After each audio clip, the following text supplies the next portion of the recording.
નમસ્કાર વિદ્યાર્થી મિત્રો, ટીવાય બીકોમ સેમ 5 ઇકોનોમિક્સ અર્થશાસ્ત્ર આપણે સેમ 5માં પ્રકરણ નંબર 6 ભારતનું બેન્કિંગ વ્યવસ્થાનું માળખાની ચર્ચા કરતા હતા. એમાં આગલો એક પ્રશ્ન જોયો હતો કે ભારતનું બેન્કિંગ સંગઠિત ક્ષેત્રો, અસંગઠિત ક્ષેત્રો, એમાં શેડ્યુલ્ડ બેન્કોને, નોન શેડ્યુલ્ડ બેન્કોની આપણે ચર્ચા કરી હતી. હવે ભારતનું બેન્કિંગ વ્યવસ્થાનું માળખું કયા પ્રકારનું છે, તો એ બેન્કિંગ વ્યવસ્થાના માળખાની ચર્ચા જે છે એ આપણે આ વિડીયો લેક્ચરમાં કરીએ. તો ભારતનું બેન્કિંગ વ્યવસ્થાના માળખામાં કયા પ્રકારની બેન્કો આવેલી છે, એ તમામ બેન્કોની ચર્ચા જે છે એ આપણે આ વિડીયો લેક્ચરમાં કરવાની છે.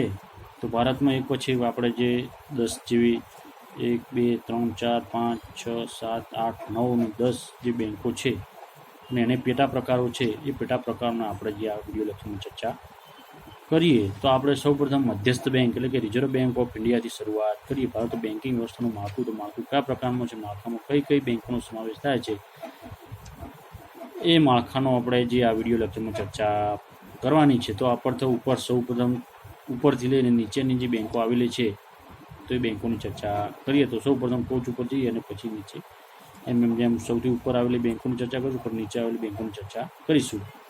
તો આપણે જોઈએ કે જે રિઝર્વ બેંક ઓફ ઇન્ડિયા અને આરબીઆઈ તરીકે ઓળખવામાં આવે છે, મધ્યસ્થ બેંક. તો રિઝર્વ બેંક ઓફ ઇન્ડિયા પહેલું જ જોઈએ તો આપણે જોઈએ કે રિઝર્વ બેંક ઓફ ઇન્ડિયા દેશની મધ્યસ્થ બેંક તરીકે કાર્ય કરે છે. તેની સ્થાપના આપણે જોઈએ કે જે રિઝર્વ બેંક ઓફ ઇન્ડિયા દેશની મધ્યસ્થ બેંક તરીકે કામ કરે છે, તેની સ્થાપના જે છે એ 1934માં કરવામાં આવી હતી અને 1 એપ્રિલ 1935થી ની સ્થાપના છે એ 1934માં કરવામાં આવી હતી, પણ 1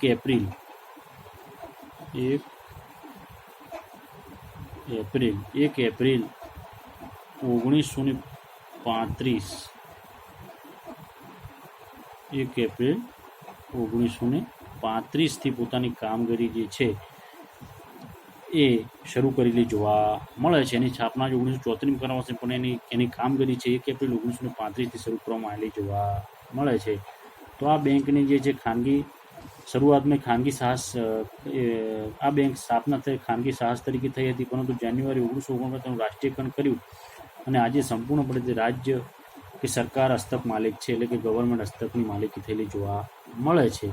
તો આ રીતે જે છે એ રિઝર્વ બેંક જે છે 1 એપ્રિલ 1900 જે છે એ 35થી સ્થાપના કરેલી જોવા મળે છે. આપણે જોયું કે જે નાણું બહાર પાડવાની સત્તા જે એકમાત્ર રિઝર્વ બેંકની થયેલી જોવા મળે છે અને દેશમાં જે નાણાનીતિ ઘડવાનું કામ જે છે એ પણ જે છે એ રિઝર્વ બેંક કરતી જોવા મળે છે. તો તમે ખાસ યાદ રાખજો કે રિઝર્વ બેંક એ દેશનું સૌપ્રથમ 1 એપ્રિલ 1935માં જે છે એની કામગીરીની શરૂઆત કરેલી જોવા મળે છે. તો આટલું જે છે એ સૌથી ઉપરી ભારતની નાણાકીય સંચાલન કરવાનું, મુખ્ય જે નાણાકીય સંચાલન કરવાનું કામ જે છે એ રિઝર્વ બેંક કરતી જોવા મળે છે. ત્યારબાદ છે સ્ટેટ બેંક ઓફ ઇન્ડિયા. તો સ્ટેટ બેંક ઓફ ઇન્ડિયાની આપણે વાત કરીએ તો ભારતમાં જાહેર ક્ષેત્રની વેપારી બેંકોમાં સ્ટેટ બેંક ઓફ ઇન્ડિયા સૌથી મોટામાં મોટી બેંક છે. આ સ્ટેટ બેંક ઓફ ઇન્ડિયા એ સૌથી જૂનામાં જૂની અને બેંક છે અને સૌથી મોટામાં મોટી બેંક છે. તેની સ્થાપના જે છે 1955માં સ્ટેટ બેંક ઓફ ઇન્ડિયાના એક્ટ હેઠળ થયેલી જોવા મળે છે. 1955માં સ્ટેટ બેંક ઓફ ઇન્ડિયાની સ્થાપના જે છે એ 1955માં થયેલી જોવા મળે છે. સ્ટેટ બેંક ઓફ ઇન્ડિયા 1935માં થઈ છે. તેની સ્થાપના જે છે 1955માં થયેલી જોવા મળે છે અને સૌથી મોટામાં મોટી બેંક છે ભારતની જાહેર સાહસની. શરૂઆતમાં તે ઇમ્પિયર બેંક ઓફ ઇન્ડિયાનું રાષ્ટ્રીયકરણ કરીને સ્ટેટ બેંક ઓફ ઇન્ડિયાની રચના કરવામાં આવેલી જોવા છે. એનું શરૂઆતમાં નામ હતું ઇમ્પિયર બેંક ઓફ ઇન્ડિયાનું રાષ્ટ્રીયકરણ કરી અને સ્ટેટ બેંક ઓફ ઇન્ડિયા નામ રાખવામાં આવેલું જોવા મળે છે. આપણે જોયું કે માર્ચ 2002 અંતે બેંક ઓફ ઇન્ડિયાની જે 5 એસોસિએટ બેંકોની કુલ શાખાઓ 18,830 જેટલી હતી, કે દેશમાં સૌથી મોટામાં મોટી બેંક છે.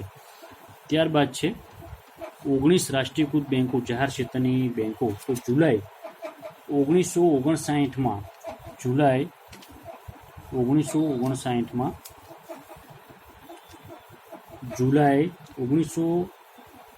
ઓગણસિત્તેરમાં ₹50 કરોડથી વધુ થાપણો ધરાવતી 14 મોટી વેપારી બેંકોનું એક એપ્રિલ 1980માં ₹200 કરોડથી વધુ થાપણો ધરાવતી બીજી 6 બેંકોનું રાષ્ટ્રીયકરણ કરવામાં આવ્યું હતું.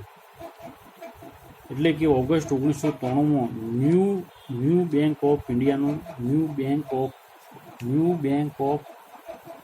બેંક ઓફ ઇન્ડિયાનું જાપાન નેશનલ બેંક સાથે જોડાણ કરી રાષ્ટ્રીયકૃત બેંકોની કુલ સંખ્યા 19 જેટલી થવા પામી હતી.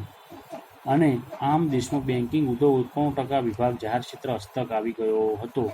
2002માં અંતે રાષ્ટ્રીયકૃત બેંકો કુલ થાપણો 67,446 જેટલી હતી. એટલે કે આપણે જોઈએ કે જે આ 1969માં જે છે એ 50 કરોડથી વધુ થાપણો ધરાવતી 14 મોટી વેપારી બેંકો અને એપ્રિલ 1980માં 200 કરોડથી વધુ થાપણો ધરાવતી 6 બેંકોનું રાષ્ટ્રીયકરણ કરી અને જે છે એ 19 રાષ્ટ્રીયકૃત બેંકો જે છે એ કરેલી જોવા મળે છે, રાષ્ટ્રીયકરણ કરેલું જોવા મળે છે. તો આ 19 રાષ્ટ્રીય જાહેર ક્ષેત્રની બેંકો જે છે એમાં જે વધારો થયેલો જોવા મળે છે. ત્યારબાદ છે પ્રાદેશિક ગ્રામીણ બેંકો. નંબર 4 છે પ્રાદેશિક ગ્રામીણ બેંકો. તો પ્રાદેશિક ગ્રામીણ બેંકોની સ્થાપના 2 ઓક્ટોબર 1975ના રોજ કરવામાં આવી છે. આ જે પ્રાદેશિક ગ્રામીણ બેંકોની સ્થાપના જો 1975માં કરવામાં આવેલી છે, બરાબર. આમાં જે મુખ્ય હેતુ નાના અને સીમાંત ખેડૂતોને, ભૂમિહીન નાના ખેડૂતો, નાના કારીગરો, ગ્રામ્ય વિસ્તારના નબળા લોકોને ધિરાણ પૂરું પાડવાનો છે. આનો મુખ્ય ઉદ્દેશ છે ગ્રામ્ય ક્ષેત્રમાં નાના ખેડૂતો છે, કારીગરો છે, એમને ધિરાણ પૂરું પાડવાનો છે. તો ગ્રામીણ બેંકોની સ્થાપના જે 1975 અને ગ્રામીણ વિસ્તારમાં જે નાના ખેડૂતો છે, નાના કારીગરો છે, એમને ધિરાણ પૂરું પાડવાનો ઉદ્દેશ છે. ત્યારબાદ છે 5મા નંબરમાં ખાનગી બેંકો. ખાનગી બેંકો 2 છે કે ખાનગી જૂની બેંકો અને ખાનગી ક્ષેત્રની નવી બેંકો. ખાનગી ક્ષેત્રની જૂની બેંકો અને ખાનગી ક્ષેત્રની નવી બેંકો. તો પહેલું જોઈએ ખાનગી ક્ષેત્રની જૂની બેંકો કોને કહેવામાં આવે છે. તો ખાનગી ક્ષેત્રની જૂની બેંકો ભારતમાં ઘણા લાંબા સમયથી કાર્યરત છે. એવી બેંકો 1991 પહેલાં પણ પોતાની બેન્કિંગ કામકાજ કરતી હતી. આપણે જોઈએ કે જે ભારતમાં ખાનગી ક્ષેત્રની બેંકો ઘણા લાંબા સમયથી કાર્યરત છે, એટલે કે 1900 પહેલાં પણ તે પોતાનું બેન્કિંગ કામકાજ કરતી હતી. આ ઉપરાંત તે બેંકોનું 1969 અને 1980માં રાષ્ટ્રીયકરણ કરવામાં આવ્યું ન હતું, પણ ખાનગી ક્ષેત્રની જૂની બેંકો તરીકે ઓળખાય છે. એટલે કે 1991 પહેલાં પણ જે બેન્કિંગ વ્યવસ્થા સંકળાયેલી હતી અને બેંકોનું કામ કરતી હતી, તો તેવી જે બેંકો છે એની જૂની બેંકો તરીકે ઓળખવામાં આવતી. તો 1991 પહેલાં પણ જેની કામગીરી કરતી હતી તેવી બેંકોને જે છે જૂની ખાનગી બેંકો તરીકે ઓળખવામાં આવે છે. ત્યારબાદ છે ખાનગી ક્ષેત્રની નવી બેંકો. તો નવી બેંકો જે છે, જે બેંકો તેમનું કામકાજ 1991 પછી શરૂ કર્યું હોય તેવી ખાનગી ક્ષેત્રની નવી બેંકો તરીકે ઓળખવામાં આવે છે. આ જે છે 191 પહેલાં કાર્યરત હતી અને આ ખાનગી ક્ષેત્રની જે નવી બેંકો જે છે 1991 પછી અસ્તિત્વમાં આવી હોય તો તેવી બેંકોને જે ખાનગી ક્ષેત્રની નવી બેંકો તરીકે ઓળખવામાં આવે છે. એટલે કે 1991 પહેલાં જે અસ્તિત્વમાં હતી તે જૂની બેંકો તરીકે ઓળખવામાં આવે છે ખાનગી ક્ષેત્રની, અને 1991 પછી જે અસ્તિત્વમાં આવેલી તેવી બેંકોને 1991 પછી જે અસ્તિત્વમાં આવી તેવી બેંકોને ખાનગી ક્ષેત્રની નવી બેંકો તરીકે ઓળખવામાં આવે છે, બરાબર. ત્યારબાદ છે વિદેશી બેંકો. નંબર 6. તો વિદેશી બેંકો એ ભારતમાં સંગઠિત નાણાં બજારનું એક મહત્વનું અંગ છે. આપણે જોઈએ કે વિદેશી બેંકો ભારતના નાણાં બજારનું એક મહત્વનું અંગ છે. આ બેંકોની સ્થાપના વિદેશીઓ સાથેના વેપાર, નાણાકીય સહાય હેતુથી કરવામાં આવી છે. આવી બેંકો જે છે વિદેશીઓ સાથેના વેપારો કરવા માટે અને વિદેશી લોકોને જે છે એ વેપારો વધારવા માટે કરવામાં આવેલી જોવા મળે છે. વિનિમય બેંકોની મુખ્ય ઓફિસો ભારત બહાર પણ આવેલી છે. તેમની મૂડી વિદેશી ચલણમાં હોય છે. ભારતમાં આજે કામકાજ કરતી મહત્વની વિનિમય બેંકોમાં આવી બેંકોમાં જોઈએ તો કે American Express banking corporation, bank of American, national association bank, bank of Ceylon city, DBS bank લી, Hong Kong and Shanghai banking corporation લી, industrial and commercial bank of China, Sonali bank, chartered bank of state bank of Mauritius લી, royal bank of Scotland વગેરે જે આવી બેંકો જે છે એ વિદેશી બેંકો ભારતમાં પણ આવેલી છે અને કેટલીક વિદેશો પણ આવેલી જોવા મળે છે. મુખ્ય વિદેશી વેપાર માટે કાર્ય કરતી જોવા મળે છે. ત્યારબાદ છે નંબર 7 સહકારી બેંકો. ભારતમાં બેન્કિંગ વ્યવસ્થામાં સંગઠિત યુગોમાં સહકારી બેન્કોનો ઉદ્ભવ જે છે એ 20મી સદીની શરૂઆતમાં થયેલો જોવા મળે છે. આપણે જોઈએ કે જે આમનો મુખ્ય હેતુ ગ્રામીણ વિસ્તારમાં ખેડૂતોની વ્યાજબી દરે ટૂંકા અને મધ્યમ ગાળાનું ધિરાણ પૂરું પાડવાનું જે છે એ ધિરાણ પૂરું પાડવા માટે સહકારી બેન્કિંગ સંસ્થાઓને રાજ્ય સહકારી બેંક, જિલ્લા મધ્યસ્થ સહકારી બેન્કો, પ્રાથમિક સર્વ સહકારી મંડળીઓ, નાગરિક સહકારી મંડળીઓ તમામ પ્રકારનું જે છે એ સમાવેશ સહકારી બેન્કોમાં થયેલો જોવા મળે છે. અત્યારે જોઈએ કે દૂધ ઉત્પાદન ક્ષેત્ર, ડેરી ઉદ્યોગ ક્ષેત્ર જે છે એ સહકારી બેન્કોનો મોટા પ્રકારનો વિકાસ થયેલો જોવા મળે છે. ત્યારબાદ છે જમીન વિકાસ બેંક. 8મા જમીન વિકાસ બેન્કો રાજ્ય સહકારી અને ગ્રામીણ વિકાસની બેન્કો. જમીન વિકાસ બેંક અને રાજ્ય સહકારી અને ગ્રામીણ વિકાસની બેંક તરીકે પણ ઓળખવામાં આવે છે. જમીન વિકાસ બેંક હવે રાજ્ય સહકારી અને કૃષિ ગ્રામીણ વિકાસ bank, state cooperative agriculture rural development bank તરીકે પણ ઓળખવામાં આવે છે. આ બેંકોનું મુખ્ય કાર્ય ખેતી ક્ષેત્રે લાંબા અને ધિરાણ પૂરું પાડવાનું છે, જેમ કે જમીન ખરીદવા માટે, પડતર જમીન ખેડાણ યોગ્ય બનાવવા માટે, જમીન ઉપર બાંધકામ માટે, ખેતીના ટ્રેક્ટર, ઓઇલ એન્જિન ખરીદવા માટે, જમીન વિકાસ માટે ખર્ચને પહોંચી વળવા માટે જે છે. એટલે કે જમીન વિકાસ બેંકો મુખ્યત્વે ખેડૂતોને મદદરૂપ થવા છે, તેમને જમીન ખરીદવા માટે, પડતર જમીનો સરખી કરવા માટે, જમીનમાં જે સાધનો, ટેકનિકલ સાધનો, ટ્રેક્ટર, એન્જિન ખરીદવા માટે, આ તમામ બાબતોમાં જે છે જમીન વિકાસ થાય એ માટે છે. અને ગ્રામીણ ક્ષેત્રોમાં જે ખેડૂતોનો જમીન વિકાસ થાય એ પ્રકારના કાર્યો કરવાનું કામ જે છે જમીન વિકાસ અને જમીન વિકાસ બેન્કો અને રાજ્ય સરકાર અને ગ્રામીણ વિકાસની બેન્કો કરતી જોવા મળે છે. ત્યારબાદ છે લીડ બેન્કો. 9મા નંબરમાં છે છેલ્લે. તો લીડ બેન્કોની આપણે ચર્ચા કરીએ તો આ બેન્કોની સ્થાપના એ 1969માં થયેલી જોવા મળે છે. 1979 જે છે 1969માં લીડ બેન્કોની સ્થાપના છે. આ બેન્કોની સ્થાપના 1969 કરવામાં આવી છે. લીડ બેન્કોએ તેમને ફાળવેલી જિલ્લામાં બેન્કિંગ સગવડો વિકાસ માટે, ગ્રામ્ય વિસ્તારની અન્ય જરૂરિયાતો પૂરી પાડવા માટે સહકારી બેન્કો, વેપારી બેન્કો અને અન્ય ધિરાણ સંસ્થાઓની પ્રવૃત્તિઓને સંકલન કરી અગ્રેસર તરીકે કાર્ય કરવાનું કહ્યું છે. એટલે કે જે વેપારી બેન્કો છે, સહકારી બેન્કો છે, એ બંને વચ્ચેનું સંકલન કરવાનું કામ જે છે લીડ બેન્કો કરતી જોવા મળે છે. ગ્રામીણ વિસ્તારમાં જે આપણે ટૂંકા અગ્રેસર તરીકે અને લીડ બેન્ક તેને ફાળવેલી જિલ્લામાં અગ્રેસર સંકલન માર્ગદર્શક. તો બેન્કો વચ્ચેનું સંકલન કરવાનું કામ જે છે એ લીડ બેન્કો કરતી જોવા મળે છે. કે સહકારી બેન્કો, ખાનગી બેન્કો, વેપારી બેન્કો વચ્ચેનું જે સંકલન કરવાનું કામ જે છે એ લીડ બેન્કો કરતી જોવા મળે છે. માર્ચ 2012 લીડ બેન્કો યોજના હેઠળ 630 જિલ્લાઓ આવરી લેવામાં આવ્યા હતા. તો આવી જે બેન્કોની ધીમે ધીમે વિકાસ થયેલો જોવા મળે છે અને 1969થી આ બેન્કોની શરૂઆત થયેલી જોવા મળે છે. ત્યારબાદ છે વિકાસલક્ષી બેન્કિંગ સંસ્થાઓ. બીજા નંબરમાં જે છે 10મા નંબરનો વિકાસલક્ષી બેન્કિંગ સંસ્થાઓ. તો એમાં જે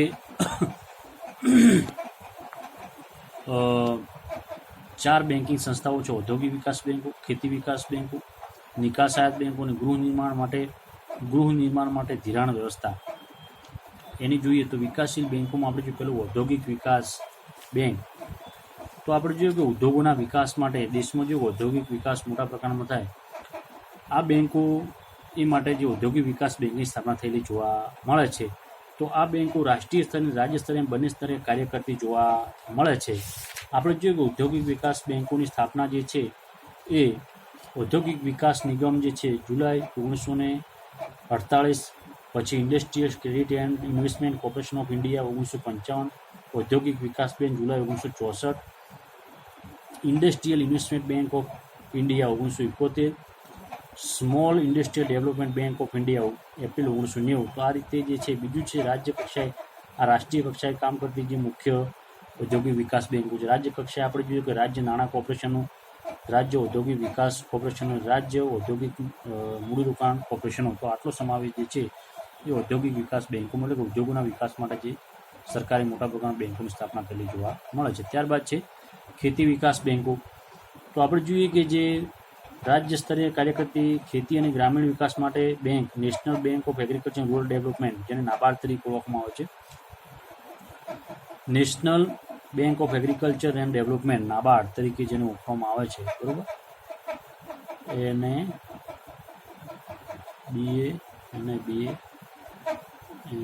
BARD R D national agriculture national agriculture bank, national bank of agriculture, national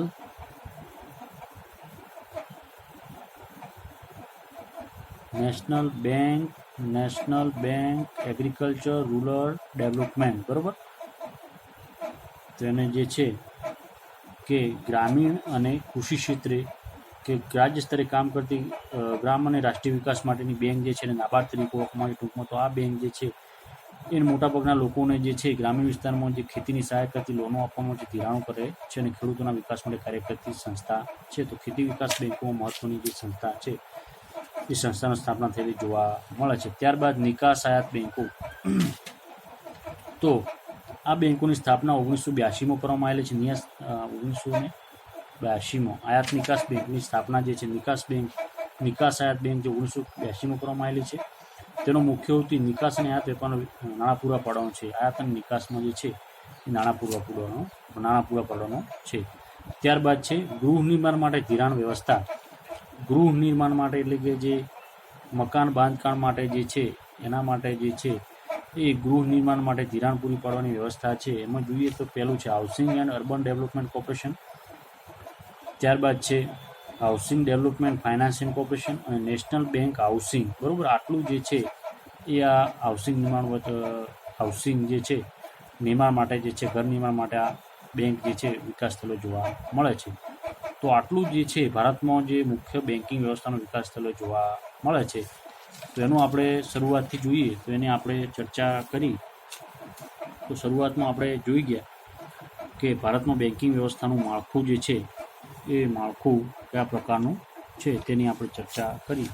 તો પહેલું હતું રિઝર્વ બેંક ઓફ ઇન્ડિયા, પછી સ્ટેટ બેંક ઓફ ઇન્ડિયા, 19 રાષ્ટ્રીયકૃત બેંકો, પ્રાદેશિક ગ્રામીણ બેંકો, ખાનગી ક્ષેત્રની બેંકો, ખાનગી ક્ષેત્રની બે હતી, ખાનગી ક્ષેત્રની નવી બેંકો અને ખાનગી ક્ષેત્રની જૂની બેંકો, વિદેશી બેંકો, સરકારી બેંકો, જમીન વિકાસ બેંકો. ત્યારબાદ છેલ્લે હતું આપણે ચર્ચા કરી કે લીડ બેંકો, પછી વિકાસશીલ બેંકોમાં આપણે જો ઔદ્યોગિક વિકાસ બેંકો, ખેતી વિકાસ બેંકો, નિકાસ આયાત બેંકો અને ગૃહ નિર્માણ માટે ધિરાણ વ્યવસ્થા.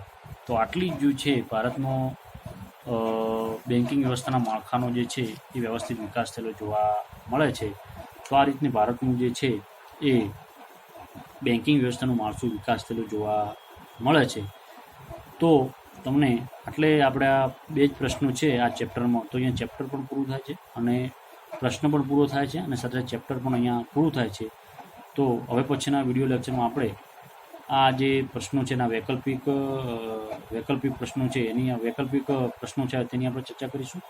અને આ ચેપ્ટરમાં અને આ પ્રશ્નમાં તમને કોઈ પ્રશ્ન હોય તો તમે મને વધારે કોઈ સમસ્યા હોય તો મને તમે જાણ કરી શકો છો. હવે પછીના વિડીયો લેક્ચરમાં આપણે નવા ચેપ્ટર સાથે નવા પ્રશ્નની નવા ચેપ્ટર સાથે શરૂઆત કરીશું.